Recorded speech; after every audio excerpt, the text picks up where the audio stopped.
turned on. I got red lights everywhere, so we're ready to go. It's the red light district. Whoa, careful now. Hi, I'm Rich, and welcome to the Scuttlebutt Podcast. And I'm Sandi Mellon, and once again, you are joining us in our basement living room. And as I look out across the landscape of this living room, I see a lot of vacuuming that needs to be done. Yeah, but there's a whole bunch of stuff that needs to be packed up before we can vacuum. Mm. And that, Whose job is that? well, mine. But part of it is that there's a whole bunch of guns out there and ammunition and all that, and that's all going to be packed up. But somebody I know is still shooting on the range practicing. Well, yes. One more night of practice, and then we got to pack everything up. Well, you have to clean everything. No, you don't have to clean it. I cleaned We yesterday. just have to pack it. Yeah. And then we've got a new adventure that we're going to tell you about later. But I heard a rumor that, not only Big do you... announcement. Well, no.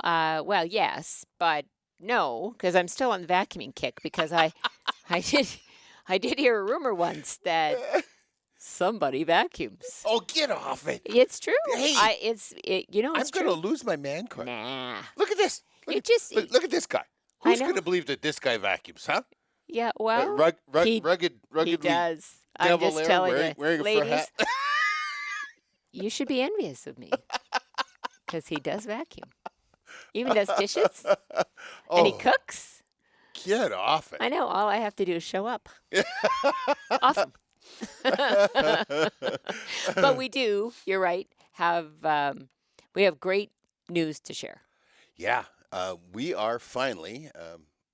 We've had a lot of people requested it, and we've been working hard on it. But we are going to air on Pursuit Network in the United States. Yeah, starting the first week of July. I always like to say it's July 1st, but it really isn't. So, and it's not Independence Day down there either. So you can't celebrate. July 1st in Canada is Canada Day, so it's our Independence Day. And it's not July 4th because that's your U.S. Independence Day. It's this year, the first Saturday is July the 6th. Yep.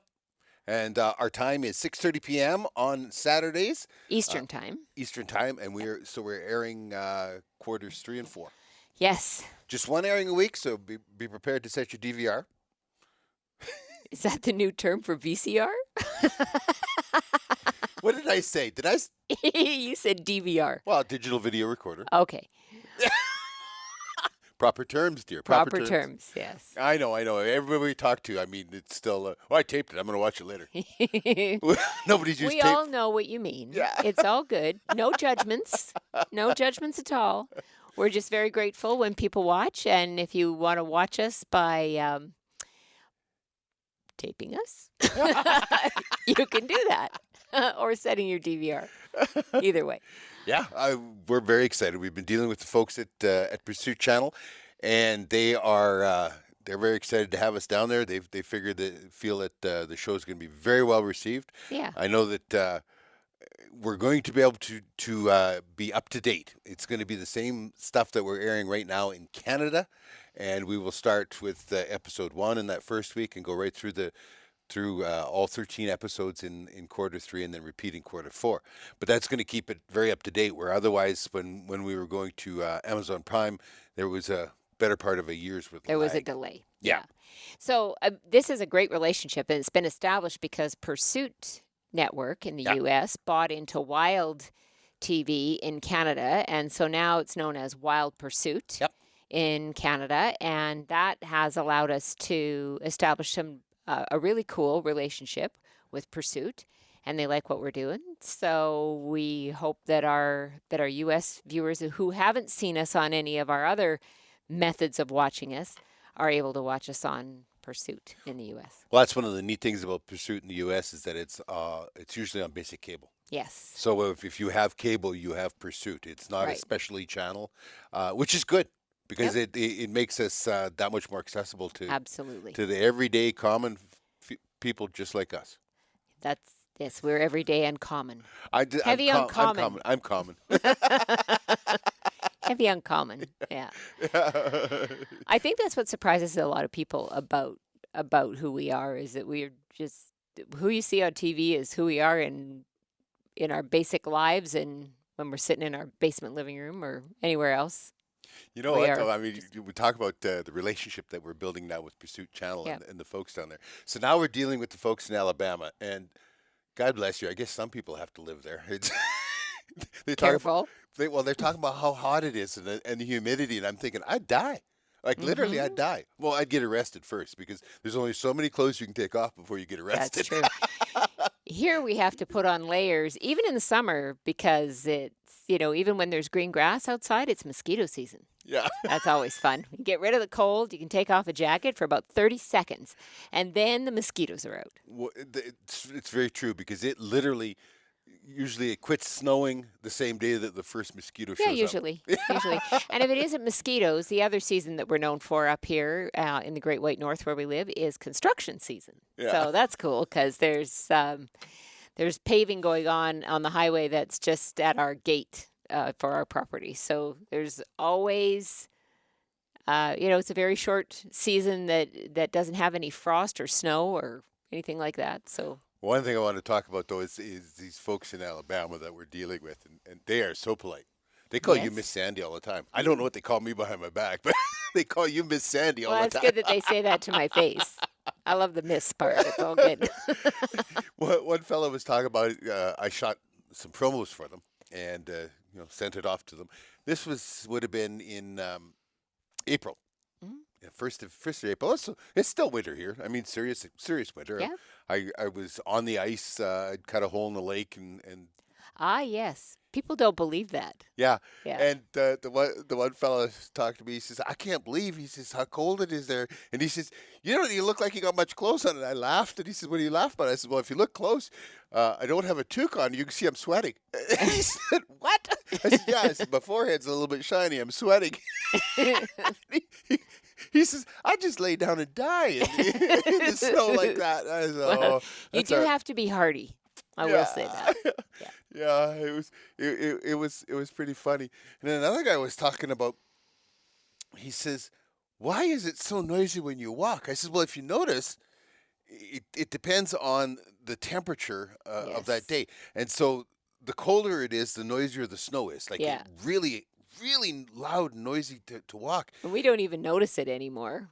But No, people who watch the show do. well, I do notice it a lot in the edit suite Oh, because I got to try of and course. dampen that out, and especially like, I'm not, me and my mouth. I mean, I wander Yes, through I life, but do, my mouth opens actually. up and stuff falls out. But of course, I'm never bright enough to not be walking and doing it. So you hear all this crunching, and then I got to try and separate my voice out of all that crunching. That sounds like fun. This the one fellow was asking me about the cold and all that. I says, well, in the first show you're going to see here, the first one that's going to run in July is snaring wolves.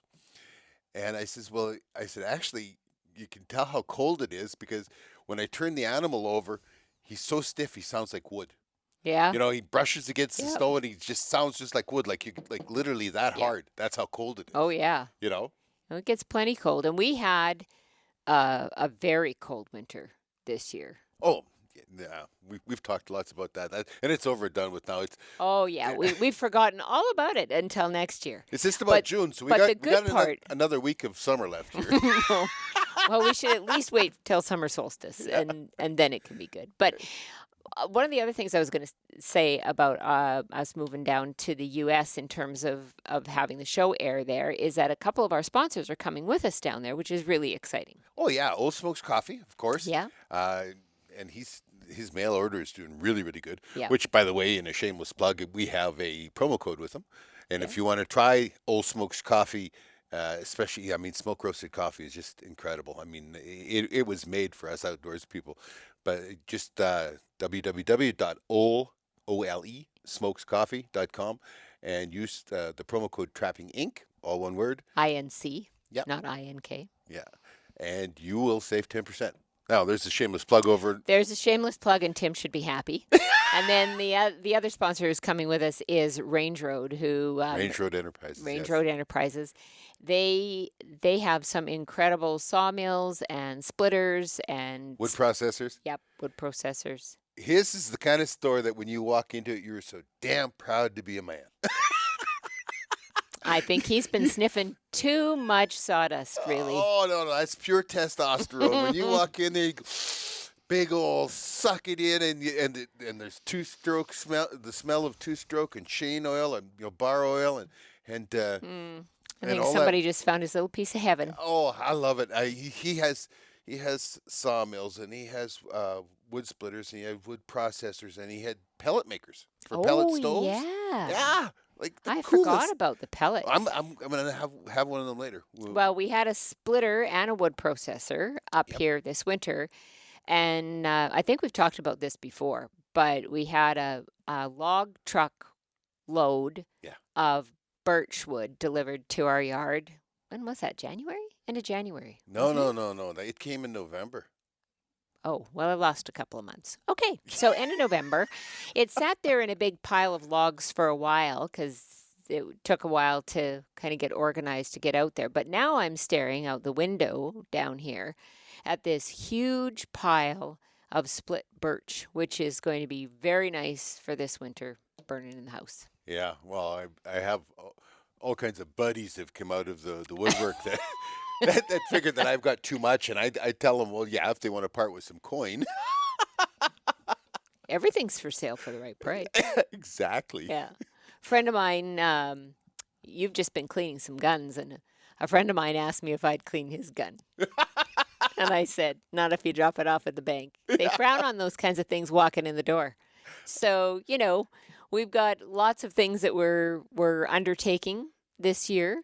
And the smell of cleaning oil has also been in the house because we've been doing quite a lot of shooting Yeah. in preparation for our next exciting announcement. And that is we're going back to Africa.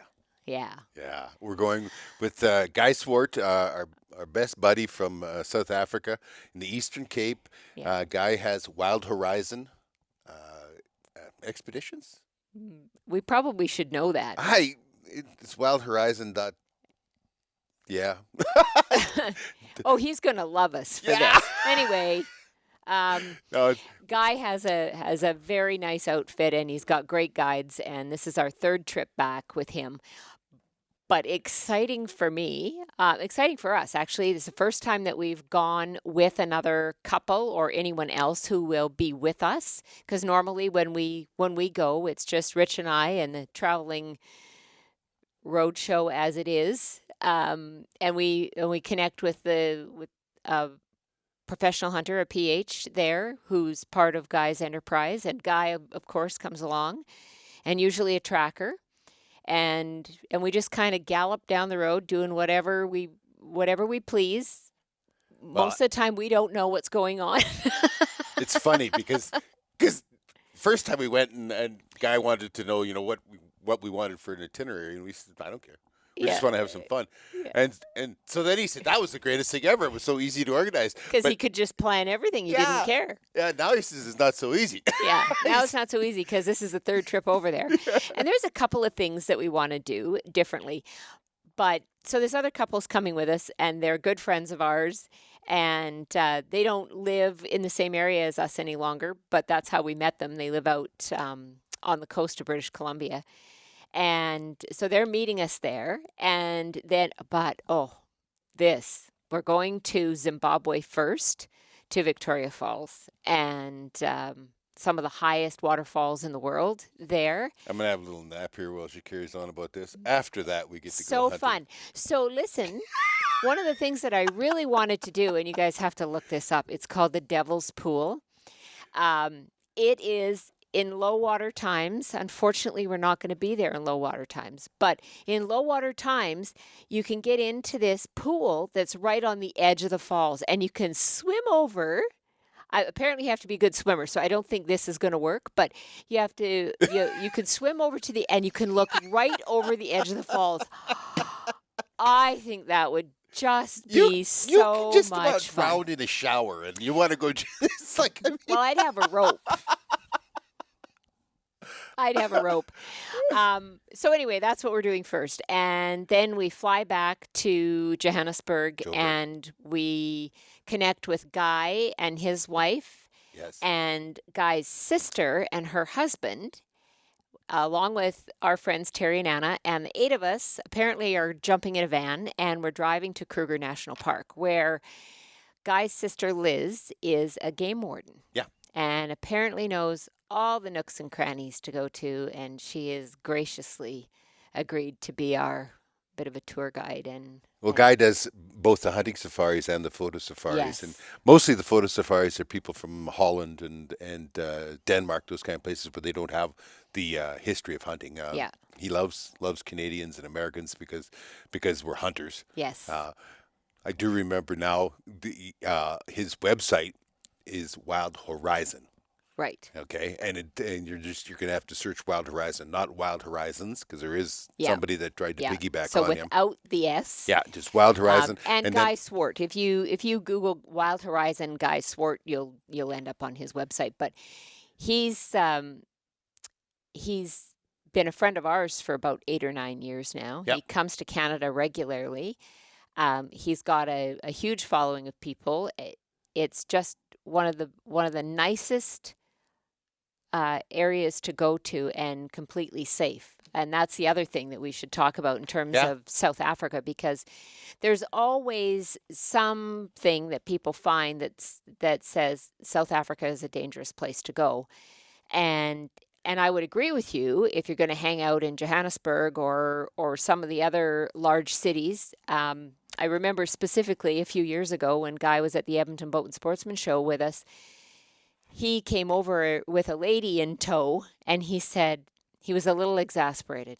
And he said, Sandy, would you please tell this lady, did you ever feel unsafe um, or threatened in any manner when you were in South Africa, when you visited us in South Africa? And I said, absolutely not. Immediately, there's just no thought involved. And she said, but there's all this stuff in the news about South Africa. And I said, okay, but this year Edmonton is the murder capital of Canada, and you still came to Edmonton to come to the Sportsman Show.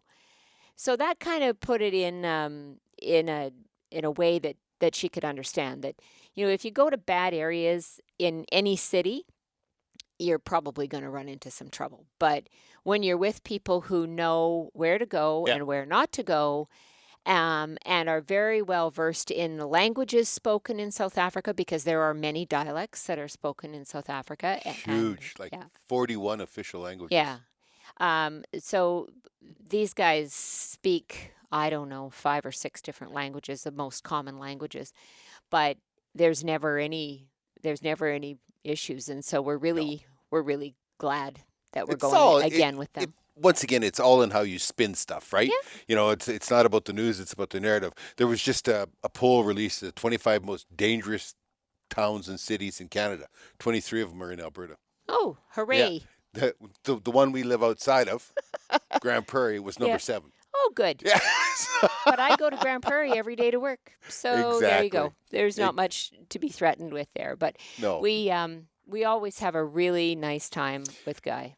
we have to tell. Now, this is not being rude, but we have to tell our favorite mistaken language Oh story. yes. So the last time we were there, we were up in the Kalahari Desert, which just on the fringe, because the desert part of it where there's no vegetation at all is more in Namibia than it is in South Africa. But we were on the fringe of it, where there's still a little bit of vegetation, and we were staying on this property where they have a camp set up, and there's 2 stories here that are fun.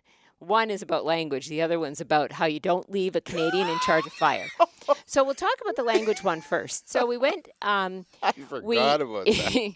we went to the farmhouse, and there was a small native man there. I think it was probably a Bushman. Yeah, probably. And he spoke rapidly at us, and we didn't understand a word because he speaks Closser, and Closser is a Series of clicks. yeah. It's Basically, there's a lot of. and try as we might, um, there there's a big miss between the English language and Closser.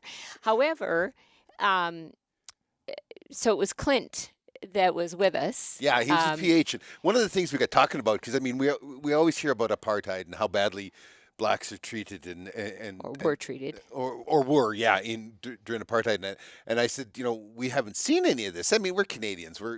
we're nosy. Far removed. Oh, we're nosy people, So anything that's on, what's on my mind because I ask you That's a a question. nosy guy right there. Hey, Questions. what kind of vine is that? Yeah. Yeah. What kind of tree is that? So whatever's on my mind, I asked the question. I said, I don't see this. I said, as far as I can see, all the trackers and all that. I said they're highly prized, and they do most of the Yes. farmers, ranchers, and all that. They pay over there. Education isn't free. Not even kindergarten or grade 1 or whatever. And so they pay to send all of their help, their trackers, kids, and all that to school, and they're talking like $5,000, $6,000, $7,000 a month per child. African dollars. Yeah, African rand, but still, I mean, it's dollars Yeah, to them. it is. Yeah. It's no different than a dollar is to us here in Canada. And I said, I don't see where they're badly treated. What am I missing? He says, well, they're very, very important in the hunting world. And he says, and it gives a lot of them a job that they wouldn't normally have.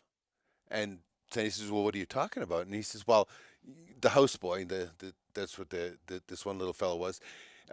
He did everything he was a roustabout and that at the camp and in and out of the house and did all of that stuff. He said, the houseboy here, he said, he stutters so bad that he couldn't have a job anywhere else. Well, Sandy and I looked at one another. We burst out laughing. And I think it was the first time Clint thought we were rude. Yeah. Because the look on his face was like, wow, I never expected that from you two. And it wasn't that at all. It's just that the language is so lost on us that we had no idea that he stuttered because we didn't understand the language in any manner. No, and I mean, it's a series of clicks and sounds like that. So we explained it to him, and then he laughed along with us. He laughed along But with for us. a minute there, we both, and it's bad. I mean, I burst out laughing at most inappropriate times, but you burst out laughing too, so I was justified. Yes. And at this house, so it was a cool thing that happened. They had as a house pet a meerkat. Oh, yeah. And the meerkat loved Richard. First time Loved him. anything with fur has loved me because most everything with fur And knows what I think of them. The cutest little thing. It was a little female meerkat, and got some pictures of her that maybe we'll post those up on Facebook.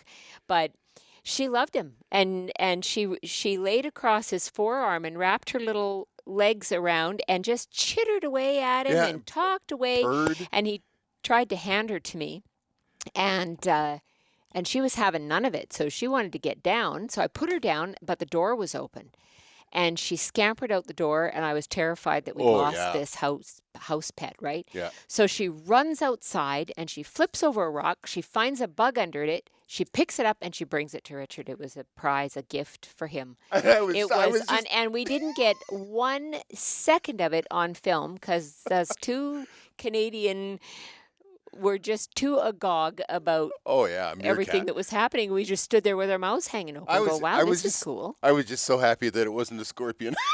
That's true. Because they do eat scorpions. Yeah, they do eat scorpions, but yeah, it was good. At this camp, though, that we were at, and it was really cool because from the camp, you could drive 15 kilometers in any direction and still be on the hunting concession. Yeah. That's how big it was. Yeah, it was huge.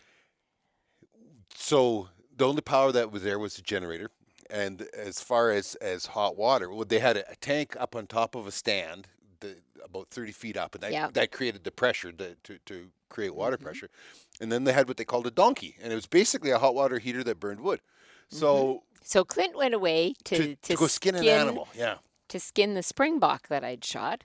And he said, "Can you take care of the fire?" And you never leave a Canadian in charge of a fire. As we just discussed, we have a lot of cold weather here, and fire is really important.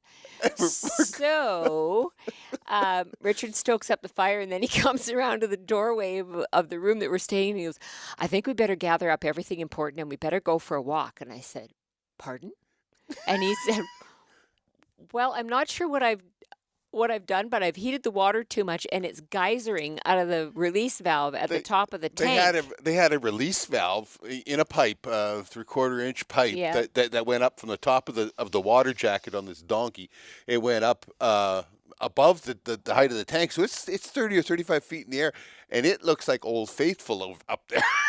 it's releasing it. So we thought the whole darn thing was going to blow up, and I if know it you've was ever making seen a awful hot water noises. tank blow up in a house, it can level a house. Yep. So we thought maybe a mile would do it. So we walked down the road a mile, and we We're when we standing, meet standing Clint. there in the dark. Clint drives up and he says, What are you doing out he, here? he looks around, he looks at us, and we're standing there in the dark. He says, see here, what are you doing out here? We said we tried to blow the place up, and he just laughed. He thought that was funny. And what was the other thing that happened there? Oh, yes, at that camp. We have so many stories about that camp. There was a kitchen there, and the refrigerator and the freezers all ran on propane. And then, of course, the generator provided the power for anything else that we needed. So we didn't have a coffee pot, but what we had was a kettle and a French press so that we could have our coffee, because us Canadians are... They're not big on coffee over there. No, they like tea. They like tea. We like coffee, so it's good. And so we picked up coffee, and we're taking Old Smokes with us this time. You betcha. So we picked up coffee when we got our groceries to go to this camp, and we were enjoying the French press and the nice coffee and whatnot, but we left a window open one day when we went hunting, and a mongoose got in there and broke our coffee pot. Yeah, and it was a funny That's thing not a because story that you usually well, hear. you My dr- you mongoose. drive up, and of course, me and things with fur on them, and then all of a sudden, something fur jumps out this window. It's like, what on earth is that? And then we go in, and you see that it had been all over there, and it had knocked over the French press, the glass French press, and broke it and all that. Yeah. It's like crazy. I mean, Yeah. we have the most damn fun. Not many people I know have had their coffee pot broken by a mongoose. Exactly. Just say. Yeah. So anyway, that's about the first week is sort of taken up with some tourism things, and then we get into the serious bit. Oh yeah, he Yawn. says he's going to be. What are you going to hunt?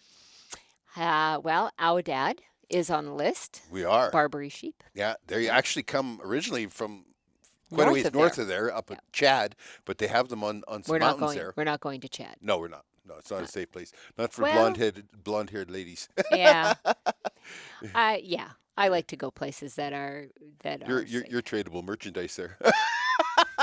We've had this conversation before.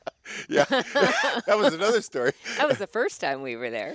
So we're gonna hunt those because they have some mountains here that go up to like 6,000-7,000 feet, Yeah. and we're gonna go up and hunt Aoudad, And it's June.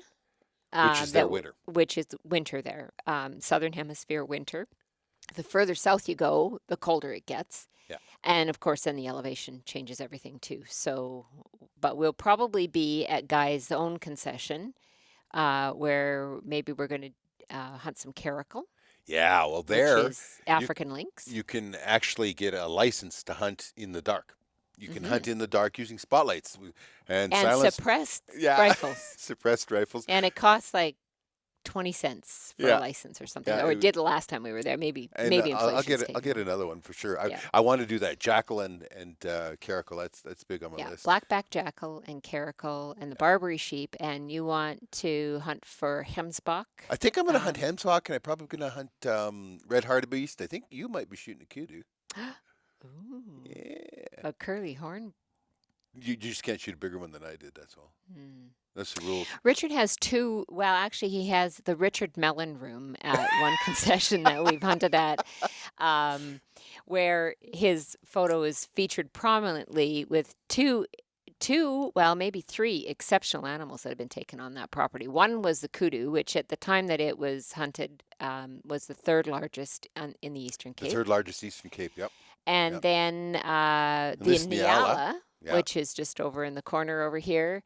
That's an incredible specimen. And then the waterbuck. Yeah. The waterbuck Yeah. was another very Waterbuck big was one. Yeah. another big animal. So That's what I love about going with Guy, though.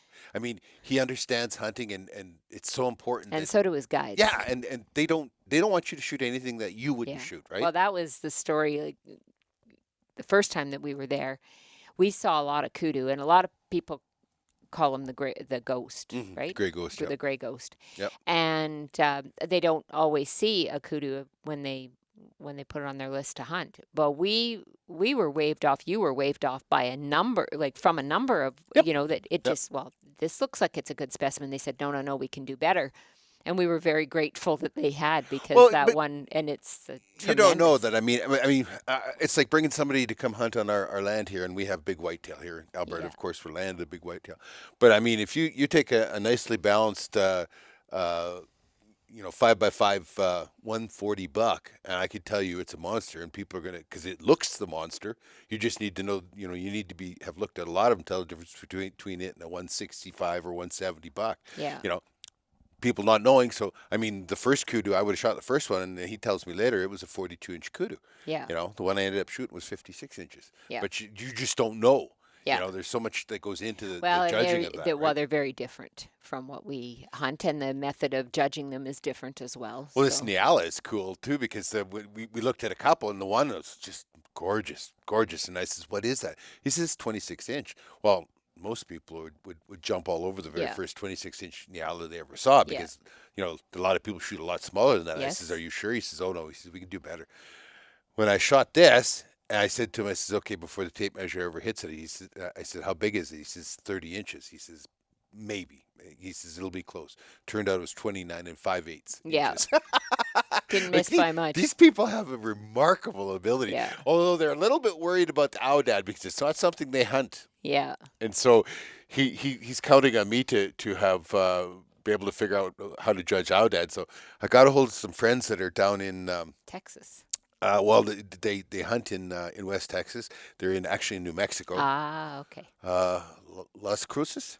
okay, Yeah, and they've killed a lot of really good oudad down there. So they've sent me pictures. I think I got it figured. good, I think I got it figured. good.